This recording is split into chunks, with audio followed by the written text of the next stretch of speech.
Have you recently started thinking about getting a snake? You've probably thought about what kind of species you want, or maybe what morph you'd enjoy the most, but have you given any thought to how old you want your snake to be when you first bring it home? I'm Cody, along with Doc and Slick Mister. You're watching Seagrave Serpentarium, and in this video, we'll go over some reasons why I think adults make great first pet snakes, and some reasons why babies are just as awesome. Hey everyone, welcome to the channel. I know you might be thinking from the start, well, of course I want to start with a baby snake. They're so cute and little, and they're sweet little fellas. But when I finally got my first snake last year after waiting my whole life to start keeping snakes, I chose to get Doc as a sub-adult slash adult, and I'm very happy with that decision. But then a few months after that, when my wife fell in love with snakes and we went to pick out her Christmas present, we were looking exclusively at baby ball pythons. And she's been very happy with the starting age she chose as well. So together we made a list of some reasons why we're each glad that we chose to buy our snakes at their different stages of development. So we'll start things off with Doc here, and my reasons for why I'm happy that he came into my life as a sub-adult slash adult corn snake. So when I first met him last summer, I was told he was about a year and a half old.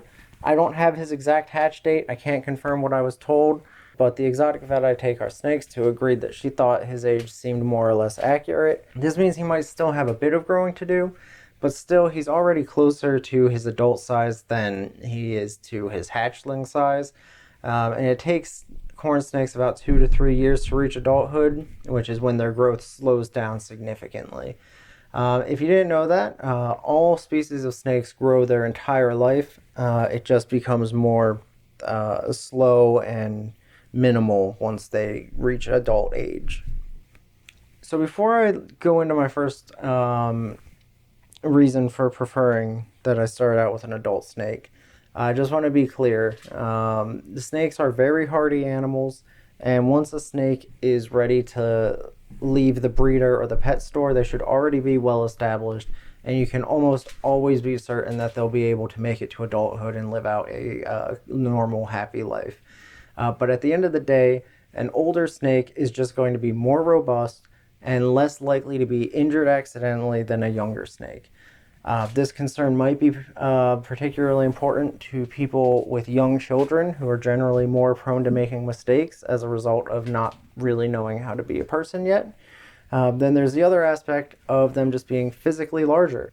So if a 2-foot snake and a 4-foot snake both get burns the size of a quarter on them, that's going to be a much smaller percentage of the total skin surface area on the 4-foot snake, and it would be a much more serious injury on the 2-foot snake, despite it being equal sizes in both cases. So it's really a matter of proportionality if any accidental injuries do happen. Of course, we all try to make sure nothing bad happens to our pets, but accidents can happen, and if you tend to be a bit of a worrier, that might be a reason to consider an adult snake over a baby snake. Okay, so this next one is also good to consider for people who might worry a lot, and that's the fact that a bigger snake is easier to contain than a smaller snake. People will often underestimate how much a snake can squeeze itself down to fit through tight spaces, and a small baby snake can squeeze into even tighter spaces than an adult snake of the same species. Not to mention a bigger snake will have a harder time hiding from you if it does escape than a smaller snake would. Another consideration on housing is that if you get a snake at adult size, you'll probably only ever be getting one enclosure for it. There are those who put baby snakes directly into adult-sized enclosures without issues, so it's not necessarily something that couldn't be done with a baby snake, but with an adult snake, it's the default option, so you don't even have to think about the considerations of making a baby snake comfortable in an adult-sized enclosure. Now we come to what was definitely the biggest factor in my decision to start with a sub-adult for my first snake, which was the fact that I knew I would want to be handling my snake as much as I possibly could right from the very beginning. I've wanted a snake for as long as I can remember, and it took me decades before I was finally in a place in my life where snake keeping was something that was logistically and financially possible for me. So I wanted to dive in head first with the full snake experience right from the jump. So if you're unaware, baby snakes can't be handled quite as often as adult snakes on average for a few reasons. Firstly, there's the fact that they generally need to eat more than adults of the same species. They'll be eating more regularly. And you need to give snakes, people say between 24 and 72 hours. Personally, I'm tending to lean a bit more towards the 48 hours end of things. I had been sticking with 24. I didn't really have any issues with that. But it seems like it's becoming a bit more common for people to give them a bit of extra time because, it's not going to hurt them to have those extra 24 hours to digest.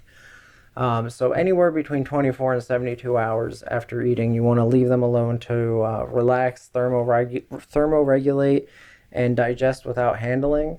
There are, of course, exceptions when you may need to handle a recently fed snake, but it should be avoided as much as possible and only done in emergencies when the snake's health depends on it. And in addition to having more frequent feedings, they have more frequent bowel movements as babies. And that can put a stop to a handling session really fast if you're caught off guard and it happens in the wrong place. There's a reason Slick Mister lays on a dish towel when we have him out on the couch these days, and sometimes even that isn't enough for what he unleashes. One other factor that reduces handling time with baby snakes is the need to socialize them gradually without overwhelming them. The general recommendation I see is that after you give them their first week to settle in, and after you've given them their first meal in their new home, you should start handling sessions of around 15 minutes at a time and gradually increase the duration as your snake gets more comfortable. What are you doing? Doc? You can't go in there. We're making a video right now. I'll be making a separate video on socializing baby snakes in the future, so subscribe to see that when it comes out. But for now, I'll just say that if what you want is a snake that you can wear around your neck or your arm for a couple hours a day as soon as it gets comfortable in its new home, then you may want to consider an adult or subadult snake as your first snake. Now we come to the reasons why you might want to start off with a baby snake. And to help me with this section, I have Slick Mister here, my wife's ball python, who's just about 5 months old. A few months after I brought Doc home, my wife had gone from being unsure about having even one snake in the house to checking Morph Market every single day to figure out what her favorite type of ball python was. When we started discussing the possibility of me getting her a ball python for Christmas this past year, I was surprised to find out that she was most interested in starting with a baby. Part of her interest in having her own snake stemmed from the fact that I spent a huge amount of my time holding Doc, and she didn't really get to have much chance to hold him as she would like. So I reminded her that starting with a hatchling would mean it would take time for her to be able to handle him as often as I handle Doc, and to grow large enough to easily drape over your shoulders and all that sort of stuff. But in spite of that, there were still several reasons why my wife decided that a baby snake was the perfect place to start for her, and it might be the perfect place to start for you. So we'll start off with the most obvious reason, which is that baby snakes are especially adorable. And let's just get a little close up here. Yeah, say hi to everybody. Who's your cute little man? Who's your sweet little fella? Who's your slick little mister? Alright, so adult snakes are cute as well, but not in the same way as a precious little teeny tiny baby. Of course, be sure that you still enjoy spending time with adults of the species you plan on keeping, and make sure you aren't going to develop a fear of your snake as it grows. But as long as you're prepared to care for your snake once it reaches full size, then by all means, start out with a little guy like this. It can be really fun and rewarding to watch a baby snake that fits in the palm of your hand start to get bigger and more confident day by day. And when I say day by day, I mean it. Slick Mister has grown so fast since we brought him home, and every time we take him out for handling, it seems like he's bigger than he was the day before. He's also made noticeable progress in his confidence around people and his comfort with being handled. He was never particularly fearful, but his bravery has exploded, and even when he gets startled by fast movements these days, he immediately recovers from it and goes back to exploring like before. As he gets older, he'll get even more bold and curious, which will be very fun to watch unfold. Some species will also have changes in color and pattern as they mature that can also be a really fun part of the process to observe as a keeper. Along with the basic enjoyment of watching your snake grow, you also get the benefits of having first-hand knowledge of their medical and developmental history starting from a very young age. I was told that Doc was about a year and a half old when I first got him, but he measured in about 4 feet long, which is at the low end of normal for adult corn snake sizes, so it's entirely possible that he could be older than I think. With Slick Mister, we also weren't able to get an exact hatch date, but we do know he was only a foot and a half long and 82 grams on the day we brought him home. We were told he was about 9 weeks old when we got him, and while that may be off by a small margin, I would be shocked if it was off by more than a couple weeks in either direction. So having that just assurance of knowing that we've been here for his entire development after the first only 9 weeks is, I would say, a pretty good pro in favor of starting with a baby snake. Just having a lot more first-hand familiarity with what it was like for them in their development. So this one is the opposite of what I said in my final point in favor of adult snakes, and that's the fun you can have iterating on your enclosure design as you upgrade your enclosure sizes if you decide to start with something small.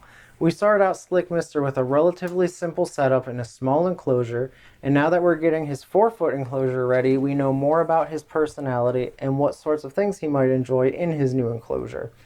If you get a lot of fun out of doing DIY projects, it can be really exciting to come up with new ideas for a brand new space with tons of room to fill with creative ideas. My wife has some really cool ideas for the sorts of decoration and enrichment that she's going to make for Slick Mister now that I finally finished restoring this old fiberglass enclosure made by Glass Technic.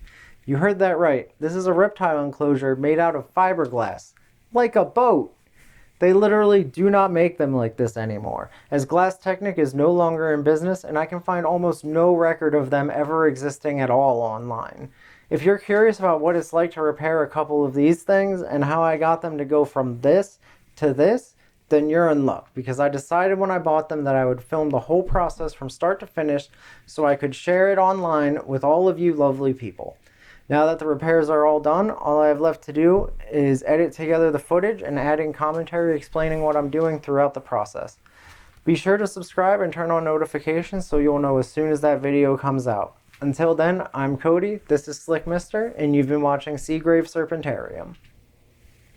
What are you doing? Doc?